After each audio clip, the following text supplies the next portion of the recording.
Welcome to Mormonland, a podcast all about the news and culture of the Church of Jesus Christ of Latter-day Saints. I am Senior Managing Editor Dave Noyce. I oversee the Salt Lake Tribune's faith coverage. I'm joined by Senior Religion Reporter Peggy Fletcher-Stack. Hi, Peggy. Hi, Dave. Before we start, here's a quick ask. We invite you to go to patreon.com, where for as little as $3 a month, you can access all of the Tribune's faith coverage, podcast transcripts, and the full Mormonland newsletter. Again, that's Patreon, patreon.com/Mormonland. And if you haven't already done so, follow us on Instagram at mormon.land. Now for today's show. For the Church of Jesus Christ of Latter-day Saints, there is much to celebrate in its latest statistical report. The worldwide growth rate in the 17.2 million member faith is growing, the expansion of congregations is expanding, and the number of U.S. states with declining memberships is, well, declining. East Africa, meanwhile, is booming, the U.S. is rebounding, and many growth measures have met or surpassed pre-pandemic levels. Still, there are causes for concern. West Africa, unlike the continent's eastern and central regions, has seen its Latter-day Saint growth slow. While the U.S. enjoyed an increase in net membership, it once again had the largest net decrease in wards and branches. California continues to bleed Latter-day Saints, and growth rates in Utah, home to the Global Faith headquarters, remain near historic lows. Joining us via Google Meet from Colorado Springs to dissect all this data and decipher what it says about the state of the church is Matt Martnick, an independent researcher who tracks church movements for the websites Cumorah.com and LDS Church Growth.blogspot.com. Matt, welcome back. Thanks for having me. So Matt, briefly, what was your reaction when you first examined the membership stats for 2023 after their release at April's General Conference? Yeah, so I was pleasantly surprised by what the statistical report showed with membership growth in 2023 compared to recent years. So first of all, annual membership growth increased by the highest rate since before the COVID-19 pandemic at about 1.5% for the year, it was about 1.54% in 2019. So we've recovered the rate of membership growth from what were things like before the pandemic, but also we saw some really positive developments in many different world regions and countries. Matt, before we drill down into the specifics, what did you find most encouraging in the stats? Yeah, so I think there's several different facets of the membership growth numbers that really provide some good updates on some positive reports or some developments. So one of those is that we had a significant increase in the number of converts baptized in 2023. It was the highest that we've seen since 2015. And so that's a pretty good increase. Just between 2022 and 2023, there was about a 19% percentage increase. So that is a big positive. Typically when we have more converts join the church, that's usually a positive as long as those, qualifications for baptism are being upheld to a reasonably high level to have quality converts that remain active for the long term. But we also had a good increase in number of new children of record added. So that was, an increase from the previous year. It's still lower than we've seen in terms of what it was like, about 10 or 15 years ago, but it was higher than what we've seen in the last few years at about 93,500, 600 or so. So there's not just more converts joining the church, we're also having some increase in number of births in the church that are being added to church records. And then if we look at the difference between converts and children of record being added, if we take that number and we subtract that by the actual difference in membership, that's total membership from 2022 and 2023, that number is also one of the lowest we've seen in quite some time as well. And that is about 92,000. So that is lower than we've seen. It's gone up to 140,000 in the past. That's also encouraging because that's suggesting we're having fewer members being removed from records due to death, excommunication, resignation of membership, or children of record that just don't get baptized when they're 8 years old. So, and to be clear for our listeners, yes, these are the church's statistics of membership rolls. It doesn't necessarily speak to activity and those kinds of things. Is there anything just generally you found disconcerting? Yeah, I mean, I think there's some areas that are a concern. So one of those is that the number of official congregations that were created in terms of let me rephrase that, the number of congregations in the church that was the net increase or decrease for 2023 still was not very high. And it's lower than we've seen historically. It's also a fraction of membership increase. So there was a net increase of 160 congregations in 2023. That's about a 0.51% annual increase. And that's just about a third of what we're seeing for membership growth for the year. It's really not very useful to look at a year in isolation with that, because we can have those ratios change quite a bit over time. But it still is telling the same story, where we have congregational growth rates in the church that are consistently lagging behind membership growth rates, which suggests ongoing problems with convert retention and member activity. So Matt, you blogged about the unprecedented church growth in East Africa. Can you give us an example of a country there that stands out? And the thing that's fascinating with these East Africa developments has been that it hasn't been really limited to one country. And it's really a very big deal to see the type of growth going on in East Africa, just because it hasn't happened before really in church history. East Africa, it has over 1 billion people, if I remember correctly.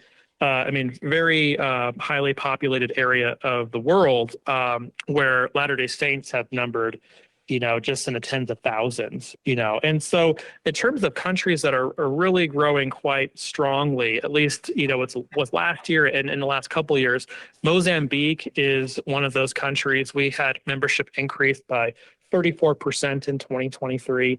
That's a massive amount, considering there are now about 25,000 Latter-day Saints in Mozambique. So it's much more difficult in the church to have those high membership growth rates once we get over about 10,000 members. We typically don't see them go over about 20% or so. But to have membership growth going up by 34% in a single year in Mozambique is really encouraging. And we're also seeing a number of new congregations being created, really at about the same rate that we're seeing for membership growth, at least when we look at that over time. So in last year, Mozambique, we had 2 new stakes that were created, one each in Beira and Maputo. We've seen a lot of positive developments in that country, suggesting that this growth is really fairly high quality growth. So by comparison, what's happening in West Africa, which used to have remarkable growth? Yeah, you're absolutely right, Peggy. So in the mid to late 2010s, West Africa was really the place in the church that was booming the most. Now, growth there is still quite rapid. It is just slowed primarily with percentages. The actual raw number of membership being added year to year for most of these countries hasn't been too different from what we saw in those years where growth was so high.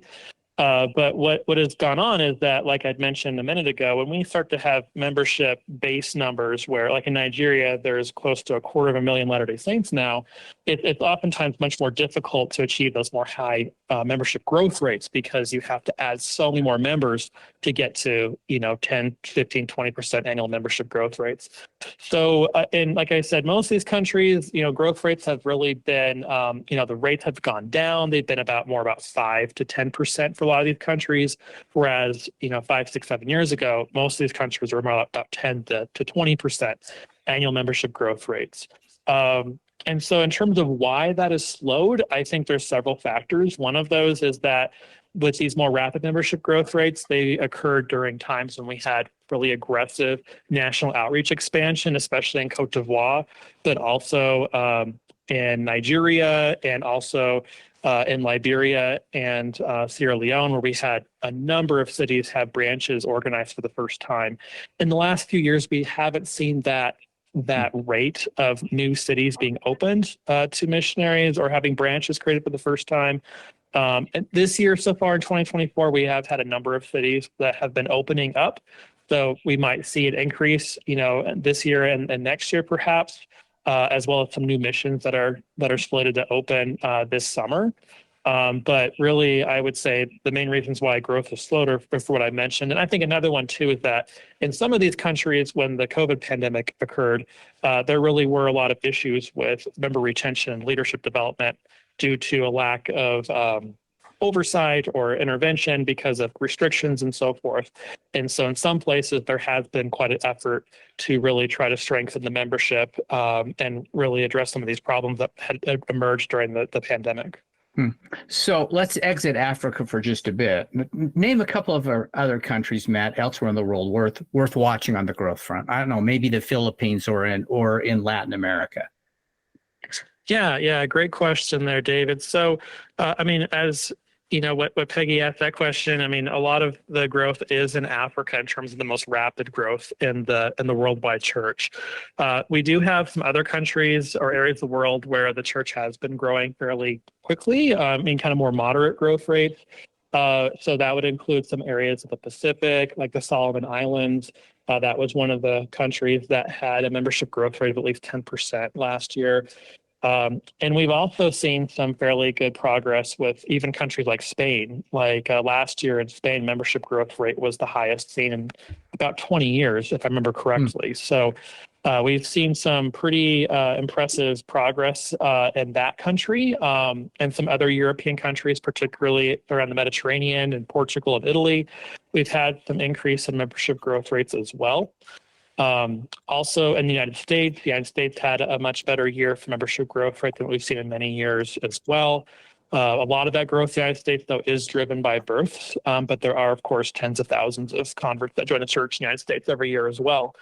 So the Philippines, you mentioned, I mean, membership growth there has really been about the same, been about 2 to 3% a year for some time. In the Philippines, though, what's been so encouraging there has been the growth in number of congregations and stakes. And so we've seen some really great active membership growth, and that has resulted in many different things, whether it's new stakes and congregations being organized, and also the number of temples that has really proliferated from, you know, there was only one temple that was dedicated and announced 20 years ago, and now there's going to be 13. And that really speaks to just what a transformation the church has had in the Philippines from, you know, 20, 25 years ago being a country there's a lot of problems to today being, you know, a very functional country for the church administratively. And things have been going much, much better there. Yeah, that temple building effort, Matt, seems very focused in accessibility, right? Because the Philippines getting different temples is very difficult for members. Yeah. It is, you know, and it's not just accessibility, David. Another piece with it as well is the maturity of membership. So if you think back to the President Hinckley days, I mean, a lot of those temples that were announced that were small temples in remote areas, they had members there for decades. They're pretty solid, although small base. Places like Nova Scotia, for example, the Netherlands, places like that. Now it's been several more decades, these places have become much more established, and they may have not grown by leaps and bounds, but there is a certain level of maturity and activity that has appeared sufficient to have temples in some of these places that 20 years ago would have not seemed very realistic. So, Matt, I want to go back to Europe. I just got back from Europe, actually. And after years and even decades of stagnation, I was told there's quite a lot of growth there. Have you seen that? It depends on the country, I would say, Peggy. I think there's a lot of excitement with a lot of the European members from what I have seen and been told. But it really kind of depends on the country as well. Like, so for example, in Germany, you know, we've had new wards being created because there's so many active members, especially in the Frankfurt area. We have also had Spanish-speaking wards and branches being organized in Germany. And historically, Germany has not had Spanish-speaking units before. So I think in Europe, one of the transitions we're seeing, especially with this growth, hasn't necessarily been with the native populations in these countries. They have been with immigrants that have come to these countries. Great example, that would be Spain. So in Spain, a lot of members and missionaries have commented for years about how a lot of the congregations that are really primarily made of Latin Americans, not Spaniards. And you can also see that dynamic in other countries as well, where the church, the bulk of the membership in the church or active membership in the church is not representative of the population in that area. Yeah, I saw that in Germany in a ward in Hamburg. About half the members were African. Yes, there's a lot of African converts in Europe. There's a lot of Latin American converts. There's also a fair number of converts in the Middle East. Most of those come from Iran. A lot of Persian-speaking members in Europe as well. Are those Iranians? Are they Christians? Yes. Or are they joined? In terms of, I mean, before they joined the church? Yeah. You know, I believe some of them are, and I know some of them are not. I can't tell you about a ratio of how many were Christian or not Christian before they joined the church, but I would wager that most of them were probably not Christian before they joined the church. Okay. So let's turn to the U.S. What's happening here in the U.S., which recorded, as you noted, its highest growth rate in nearly a decade, yet saw the number of congregations, net number, decline. However, you notice an interesting post you made. Five states saw a drop-off in membership, but the dips were much smaller than in previous years. So what's happening in the U.S. broadly? You know, I think broadly, the issue we're having in recent years is that the church is not growing very fast in Utah. I mean, the church used to grow like 2 or 3% a year in Utah. Now it's like 0.75%. You know, it's between 0.5 and 1% is what growth rates have been like. And I think a lot of that reflects a lot of Latter-day Saints moving away from Utah. And so when that happens, the membership growth rate in Utah goes down, and in other states, it can go up quite a bit. And so I think that's probably the driving force for membership growth being so high in places like New York, which historically has not been a state that has had, you know, very high membership growth rates historically. But that was a state where membership growth was pretty significant for 2023. I mean, it was number 4 at 3.24%, which is, you know, pretty large considering, you know, in terms of membership from New York, I want to say off the top of my head, it's probably about 90,000 or so. So, I mean, that's not a small number. And especially for a more secular area of the country where Latter-day Saints comprise a very small percentage of the population. That is something very interesting. And I imagine that's probably driven by membership moving to that area. And it could be also due to convert baptisms. We can see phases outside of Utah and the Intermountain West where we have some states that have had booms in convert baptisms. Like we had that in Tennessee about 10 years ago. We've had that in other areas like in Texas in the past, you know, and even in the Northeast to a certain extent, but not as much. So I think that's probably driving a lot of that growth is really people moving around. So what's a state to watch where growth is strong?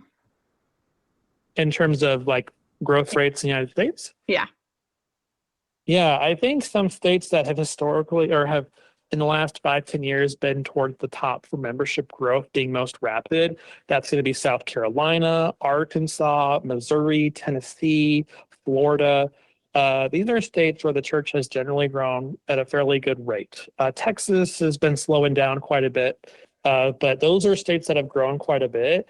Another development that I think is quite significant is California. That's something, David, you mentioned at the beginning of the program. And in California, as you'd indicated, you know, people moving away in large numbers that are members of the church. And that has been a trend going on for decades. And it kind of intensifies and lessens up over time.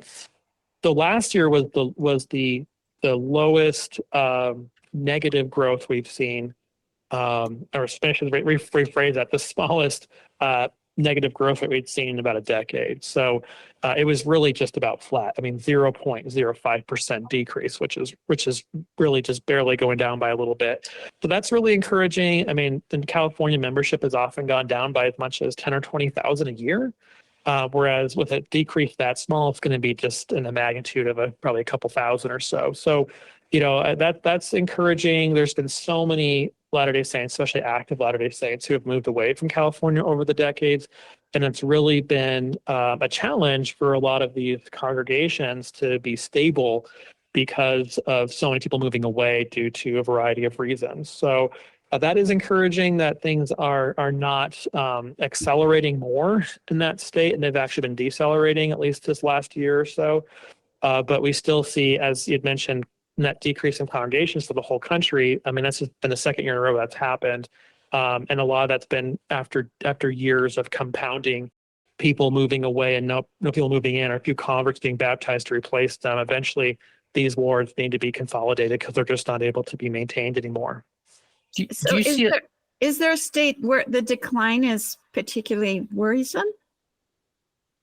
Well, not really. I mean, the state with the lowest or with the greatest percentage decline was Wyoming, and that was just by a very, very small amount. So historically in the United States, it's actually been fairly rare to have a net decrease in membership year to year. And typically when it's happened, it's been like 1 year or 2 years in a row, and then it goes away. It's much more common to see kind of more like stagnant growth where it just goes up a little bit and down a little bit. We usually see that type of dynamic more. It's pretty rare in the United States to have a noticeable decrease in membership. Matt, do you foresee a lot more contraction of like stakes or congregations in some states, and where do you think there might be more expansion? Yes. Yeah, I definitely think we're going to see more of that. And it's really the function of people moving. I mean, much of congregational growth in the United States has to do with, it's like musical chairs in terms of people moving from one place to another. I mean, even just in my own city, Colorado Springs, where I used to live, we had a ward, 60% activity rate, great ward. And within 2 or 3 years, it was discontinued. And it wasn't because we had a bunch of people that went inactive or left the church or something. It's because we all moved and no one replaced us that moved away from there, And so that's why it was that ward was closed. And so we see that dynamic play out over and over again in the church. And usually the trend has been from older urban areas, those units struggling, and then the new communities with new housing, those are the ones that usually are booming. And so in terms of seeing how it all levels out, I mean, we still usually see a net increase year to year. The last 2 years have been an exception to that. But even if we look at the average number of members per congregation in the United States, it hasn't noticeably changed in 30 years. It's been remarkably stable at about 470, 480 members per ward or branch. And so that really says a lot of things. It says that, one, that member activity rates are actually quite stable in the United States. It has not appeared to have worsened in recent years based on looking at this data. Now, something that can happen is that you have wards where they just kind of spare it a little longer until eventually it's just time to really throw in the towel and to discontinue the unit and absorb it in the surrounding unit. And sometimes that can happen in bursts where they decide, okay, we're going to take 2 or 3 wards, close these, combine them with them. They'll do it all at once. But a lot of times it's years in the planning to make that happen. Conversely, we can have the same issue when new units are created. A lot of times it takes months or years of planning for when we see those units get created. And so sometimes we can see a bunch in one area happen and a bunch in another area happen. A lot of times it tends to kind of level out, but still have a net increase year to year. Like I said, I don't really see that changing. We did have some new standards that came out at the end of last year for what needs to be required for new wards and branches, really actually more just new wards and stakes to be created in the United States. And those don't really significantly change the calculus for, how the church is creating new units overall. Provides more flexibility, but also requires a higher level of activity for new units to be created. So, yeah, I don't think things will probably change much overall, but it also depends on policies and what local and area leaders want. They might want to have wards with larger numbers of active members, hypothetically, and then you could have a contraction that is really kind of more artificial, just to really provide large numbers of active members. And then conversely, you can have the opposite happen where they create new wards for whatever reason that are really small, and that might look more impressive than what it is in actuality. I'm going to turn back to something you already raised a little bit earlier. The church has experienced a bounce in the number of missionaries that are serving. It's up thousands from what it was. And the church is braced to open 36 missions mid-year, many of them in Africa. You alluded to this. What effect might that have? Well, that's a really interesting question, David. And I want to point out, kind of compare and contrast what's going on now versus back when we had that surge in the number of missionaries serving in 2012, 2013, 2014, 2015. So there are some similarities. One is that we're having a ton of new missions being created in 1 year. 36 new missions in 1 year is, if I remember correctly, the second highest we've ever had, besides that year in 2013 when there were 58. So that's a really big deal. We also have a big increase in the number of missionaries serving in a short period of time. Now, the difference between now versus back then is that back then, 10 years ago, that was an artificial increase. That wasn't something that happened because we had a higher percentage of people serving missions. It was because there was a double cohort. You had people that were going on their mission when they were planning to all along, and you had all these people that went earlier than they were planning on going, or maybe they decided to go when they weren't going to go because of the age lowering, the minimum age for missionary service from 19 to 18 for men and 21 to 19 for women. So that was really what drove that. And the way you know that is because after that double cohort went away, the numbers stabilized, and it was really about 65,000 or so is where it stabilized at. Right. So then we fast forward to more recently, and then with COVID happening, things went way down, again, artificially low because of people not serving because of the pandemic and stuff. Then we get to where we are now, and we have a big increase where we're about 74,000 was the most recent statistic I saw. So that's really significant because that's not because there's a larger pool necessarily of people that are eligible to serve. It really seems to be driven by a higher percentage of people serving. And we've gotten comments from church leaders that that is the case. And I believe that is the case too, looking at the data.